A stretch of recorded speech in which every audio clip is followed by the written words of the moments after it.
নমস্কাৰ এই মুহূৰ্তত আহি পৰিছে সন্ধিয়াৰ কেইবাটাও গুৰুত্বপূৰ্ণ খবৰ আৰু এনে ধৰণৰ খবৰসমূহ নিতৌ চাবৰ কাৰণে চেনেলটো সাবস্ক্ৰাইব কৰি ভিডিঅ'টোত এটা লাইক কৰি দিব এই মুহূৰ্তত জনাই আছো এটা ব্ৰেকিং নিউজ বিদেশী ন্যায়াধিকৰণত হিন্দু বাংলাদেশীৰ গোচৰ প্ৰত্যাহাৰক লৈ ৰাজ্যজুৰি বিতৰ্ক আৰম্ভ হৈছে দল সংগঠনে ঘোষণা কৰিছে প্ৰতিবাদ 2014 চনৰ 31 ডিসেম্বৰৰ পূৰ্বে অহা অমুছলমান লোকে পাব নাগৰিকত্ব নিৰ্দেশনাক লৈ শুকুৰবাৰে ৰাজ্যজুৰি প্ৰতিবাদ সাব্যস্ত কৰিব আছুৱে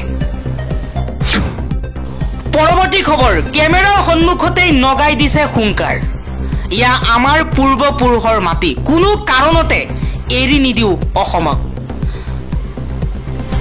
নেঘেৰি বিলৰ লগতে উৰিয়াম ঘাটৰ কেইবাটাও প্ৰান্তত উচ্ছেদ কৰা হৈছে হাজাৰ হাজাৰ মুছলমানক উৰিয়াম ঘাটৰ মাটি নগাই এতিয়া দখল কৰাৰ ষড়যন্ত্ৰত নামি পৰিছে উৰিয়াম ঘাটত মুছলমানসকলক উচ্ছেদ কৰাৰ পাছতেই নগাই হুংকাৰ দিছে কেমেৰাৰ সন্মুখতেই নগাই ভাবুকি দিয়া পৰিলক্ষিত হৈছে নগাৰ হুংকাৰত এতিয়া ভয়ত কঁপি উঠিছে ওচৰ চুবুৰীয়া আদিবাসী নেপালী আৰু লগতে অসমীয়া মানুহবোৰ আন এটা খবৰ হিন্দু বাংলাদেশীক বৰপিৰা পাৰি দিব বিজেপি চৰকাৰে এতিয়াৰ পৰা হিন্দু বাংলাদেশীৰ বুজা কঢ়িয়াব লাগিব অসমে ধৰ্মৰ ভিত্তিত শ্ৰেণী বিভাজন হৈছে বিদেশীৰ নামক লৈ মিয়া মুছলমানক বাদ দি আন ধৰ্মৰ লোকক সংস্থাপন দিব বিচৰা হৈছে অসমত বিদেশী সেয়া হিন্দু হ'ব পাৰে মুছলমানো হ'ব পাৰে কিন্তু হিমন্ত বিশ্ব শৰ্মাৰ চৰকাৰে বিজেপি চৰকাৰে মুছলমানক বাদ দি আন 6টা ধৰ্মৰ লোকক 2014 চনৰ 31 ডিসেম্বৰৰ পূৰ্বে অহা লোকক ভাৰতীয় নাগৰিকত্ব দিবলৈ ওলাইছে পৰৱৰ্তী খবৰ শৃংখল চলিহা কোন এবাৰ শৃংখল চলিহাক প্ৰশ্ন কৰিছে শৃংখল চলিহা আহোম নহয় চলিহা উপাধিৰ ব্যক্তিহে বীৰ লাচিত সেনাৰ নেতা শৃংখল চলিহাৰ বিৰুদ্ধে অভিযোগ উত্থাপন কৰি উজনিৰ অভিযান বন্ধ কৰিবলৈ নিৰ্দেশনা লাচিত সেনাৰ সেনাধ্যক্ষ অমৰ বৰুৱাই কৈছে বৰ্তমান সময়ত উজনি অসমত চলিছে মিয়া খেদা অভিযান কিন্তু এই অভিযান সফল নহয় যদি চৰকাৰে বিদেশী খেদাৰ চিন্তা চৰ্চা কৰিছে তেতিয়াহলে বিজেপি চৰকাৰে হিন্দু বাংলাদেশী বুলি কথা নাই সকলো বাংলাদেশীকে অসম এৰি যাব লাগিব কিন্তু হিমন্ত বিশ্ব শৰ্মাৰ চৰকাৰে হিন্দু বাংলাদেশীক ৰক্ষণাবেক্ষণ দিয়াৰ কথা চিন্তা চৰ্চা কৰিছে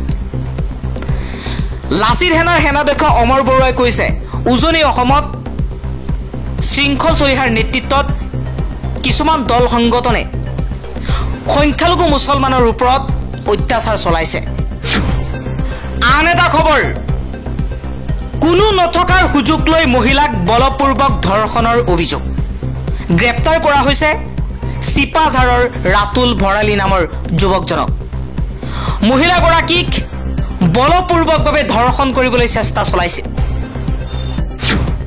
পৰৱৰ্তী খবৰ আছুৰ উপদেষ্টা সমুজ্জ্বল কুমাৰ ভট্টাচাৰ্যলৈ মুকলি চিঠি কংগ্ৰেছ নেত্ৰী মীৰা বৰঠাকুৰ গোস্বামীয়ে কৈছে অসমৰ খিলঞ্জীয়াৰ ভূমি আদানী ৰামদেৱ আম্বানীক হস্তান্তৰ কৰা বিষয় সম্পৰ্কত আছুৱে কি কয় মীৰা বৰঠাকুৰ গোস্বামীয়ে কৈছে সাম্প্ৰতিক সময়ত সমগ্ৰ অসমতে ভূমি সংক্ৰান্তীয় বিষয় লৈ উচ্ছেদৰ জোৱাৰ উঠিছে বিদেশী বাংলাদেশী খেদাৰ নামত সন্মুখত বুলডোজাৰ দেখুৱাই বাংলাদেশী খেদাৰ নামত উচ্ছেদ কৰা আৰম্ভ কৰিছে আমাৰ আপোনাৰ সৈতে বাংলাদেশী বহিষ্কাৰৰ ক্ষেত্ৰত চিন্তা আৰু মতামত একে অসম চুক্তিৰ আধাৰত 5 নম্বৰ 6 নম্বৰ দফা অনুসৰি এখন শুদ্ধ এনআৰচিৰ জৰিয়তেহে 1971 চনৰ 25 মাৰ্চৰ পাছত অহা এজনো বিদেশী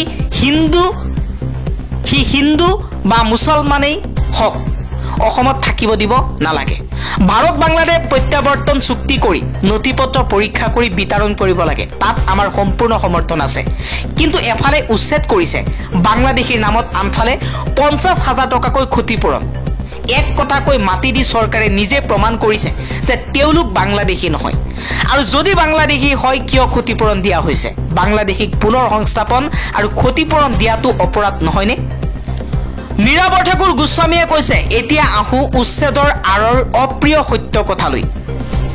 আপুনি নিশ্চয় জানে যে বৰ্তমান সন্মুখত মিয়া বাংলাদেশী সজাই তলে তলে প্ৰায় ৫৪,০০০ বিঘা মাটি জনগোষ্ঠীয় ভূমিপুত্ৰসকলৰ পৰা উচ্ছেদ কৰি আদানী ৰামদেৱ আম্বানী জাতীয় ব্যৱসায়িক হস্তগত কৰি অসমতে যে অসমীয়াক ভূমিহীন কৰিব বিচাৰিছে, আপুনি ইয়ালৈ চৰকাৰক জবাবদিহি কৰক।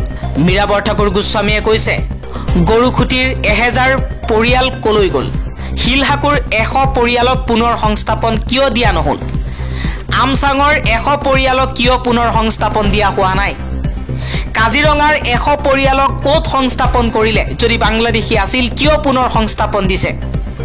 হাছিলা গোৱালপাৰাৰ ১০০০ পৰিয়ালক কোনো পুনৰ সংস্থাপনৰ ব্যৱস্থা নকৰাকৈ উচ্ছেদ কৰা হ'ল আৰু যদি বাংলাদেশী ক'ত পঠিয়ালে? লাহৰিজান কাৰ্বি আংলঙৰ ৫,৯৪০ একৰ মাটি কাক দিব বিচৰা হৈছে? সৌৰ শক্তিৰ নামত কোন কোম্পানীক হস্তগত কৰিব বিচৰা হৈছে? ৰিলায়েন্স CBGৰ নামত জনগোষ্ঠীয় ভাইসকলৰ ৪,০০০ একৰ মাটি কাৰ্বি আংলঙৰ কিয় দিব বিচৰা হৈছে?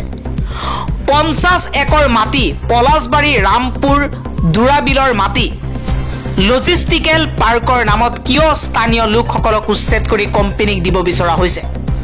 ছেটেলাইট টাউনশ্বিপৰ নামত ৰাভা আদিবাসী গাৰো লোকসকলক বৰদুৱাৰ লোহাৰঘাট এলেকাৰ পৰা আঁতৰাব বিচৰা হৈছে। ক'ত যাব এওঁলোক?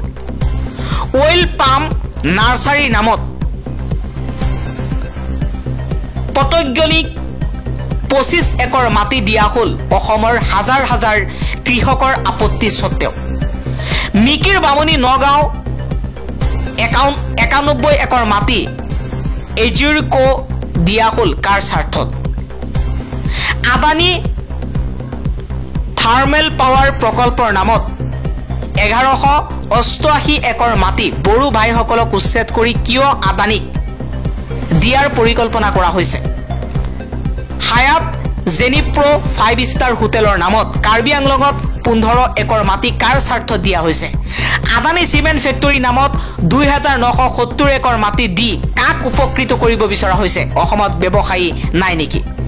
আদানী থাৰ্মেল পাৱাৰ প্লাণ্টৰ নামত ধুবুৰী চাপৰত ১১৫৫ একৰ মাটি দি অসমখন আদানীক চমজাব বিচৰা হৈছে নেকি? এয়াৰচিটি নামত ৪১৬ বিঘা মাটি আদানীক দি অসমীয়া কিয় ভূমিহীন কৰিব বিচৰা হৈছে? যোৱা ৩ বছৰত পলাশবাৰীৰ ১২৪ একৰ কৃষিভূমি উদ্যোগ ভূমিলৈ শ্ৰেণী পৰিৱৰ্তন কৰি কাক মাটি দিব বিচৰা হৈছে নিশ্চয় খবৰ ৰাখিছে।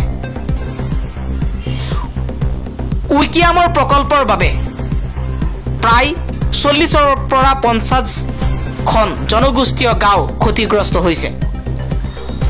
বিষয়টো আপোনালৈ এইবাবেই চিঠি লিখিলো কাৰণ অসমক লৈ আপুনি চিন্তা কৰে, কথা কয়। মুখ্যমন্ত্ৰীক সোধক উচ্ছেদৰ নামত কিমান বাংলাদেশী চিনাক্ত কৰিলে আৰু কিমান খেদিলে?